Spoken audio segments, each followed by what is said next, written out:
25 tahun lalu, di sebuah pegunungan terpencil di Korea, 4 mahasiswa mencoba sebuah permainan yang beredar diam-diam di forum lama. Permainan itu dilarang keras, karena katanya hanya bisa dilakukan sekali seumur hidup. Jika berhasil, permainan itu bisa mengabulkan satu keinginan. Jika gagal, pemain tidak akan pernah kembali. Setelah memulai permainan itu, keempat mahasiswa tersebut menghilang tanpa jejak. Tim pencari menyisir hutan, tetapi tidak menemukan apapun. Hanya satu hal yang tertinggal, sebuah ukiran aneh di lantai sebuah gubuk tua. Tidak mirip huruf manapun, seperti bekas goresan seseorang yang panik waktu berlalu. Memasuki tahun 2025, ukiran yang sama, persis dengan bentuk yang ditemukan 25 tahun lalu, muncul di dinding asrama mahasiswa di tengah kota. Tidak ada satupun penghuni yang merasa membuat goresan itu. Sejak hari itu, kejadian aneh mulai terjadi. Lampu meredup sendiri, suara langka muncul di lorong tanpa satupun orang lewat, dan udara menjadi dingin meski pemanas menyala. Hingga suatu malam, salah satu mahasiswa berbisik, "Bukankah ini simbol dari permainan Gamigin?" Hening, 4 mahasiswa yang menghilang dulu, dan kejadian yang kembali muncul sekarang, seolah ada sesuatu yang bangkit lagi, mencari pemain baru. Cerita utama, bagian pertama. Seorang mahasiswa Jepang bernama Yamazaki Ryo baru seminggu tinggal di asrama mahasiswa Korea pada musim dingin 2025. Asrama itu bangunan tua yang akan direnovasi, tetapi lokasinya dekat kampus dan biayanya murah, sehingga banyak mahasiswa asing tinggal di sana. Suatu malam, ketika Ryo hendak kembali ke kamarnya, lorong asrama tiba-tiba menjadi sangat dingin. Cahaya lampunya berkedip, dan bayangan di lantai tampak memanjang tidak wajar. Ryo merasa aneh, tetapi karena lelah, ia masuk kamarnya tanpa memikirkannya. Keesokan paginya, teman dekatnya, Ji-hoon, memanggilnya di ruang bersama asrama. "Ryo, tadi malam ada yang coret-coret di lorong. Pengurus menemukan pagi ini." "Coret-coret? Mungkin ulah mahasiswa iseng," jawab Ryo. Ji-hoon langsung menggeleng. "Bukan tulisan biasa. Bukan Hangul, bukan Inggris, bukan Jepang. Bentuknya seperti simbol yang tidak dikenal." Ryo langsung teringat hawa dingin yang ia rasakan malam sebelumnya, tetapi ia tidak mengatakan apapun. Malam berikutnya, saat Ryo menulis laporan, ia kembali mendengar sesuatu dari lorong. Suara itu seperti sesuatu yang diseret perlahan di lantai.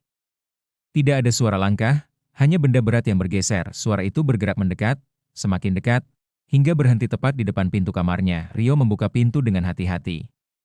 Tidak ada siapa-siapa, tetapi di lantai lorong, ada goresan hitam panjang, seperti bekas gesekan benda keras.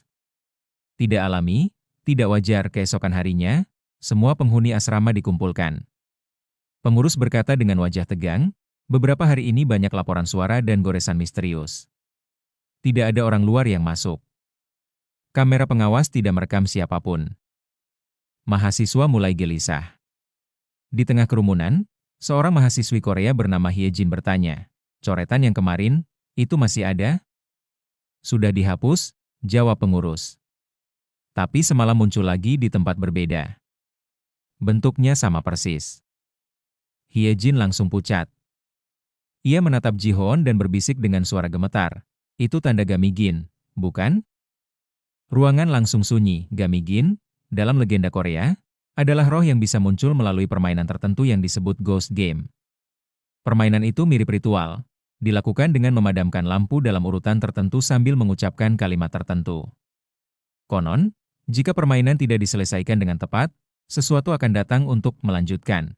Hyejin melanjutkan, "Ada cerita lama tentang 4 mahasiswa yang hilang. Sebelum menghilang, mereka meninggalkan simbol seperti ini." Ryo merinding. "Jadi, ada yang memainkan permainan itu di asrama ini?" Ji-hoon menggeleng cepat, "Tidak mungkin. Permainan itu butuh urutan khusus. Tidak ada yang melakukannya. Jika tidak ada yang memulai ritual, kenapa tanda-tanda itu muncul?" Malam berikutnya, udara di kamar Ryo terasa berat. Tepat pukul 1 dini hari, lampu kamarnya padam sendiri. Dalam kegelapan pekat, suara samar muncul di dekat telinganya. "Di mana?" Lampu berikutnya, Ryo terkejut dan mencoba menyalakan lampu. Tapi saklar tidak berfungsi. Di luar pintu, seseorang berjalan perlahan.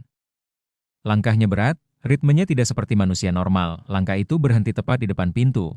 Lalu suara yang sama berbisik, "Selama lampu masih menyala, aku belum selesai."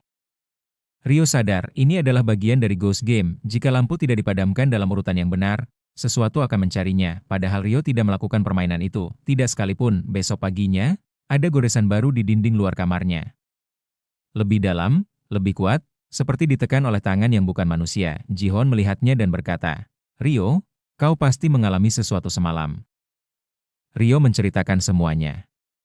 Ji-Hoon terdiam lama. Kalau begitu, bukan seseorang yang memulai ritual. Bisa jadi asrama ini sudah terseret ke dalamnya.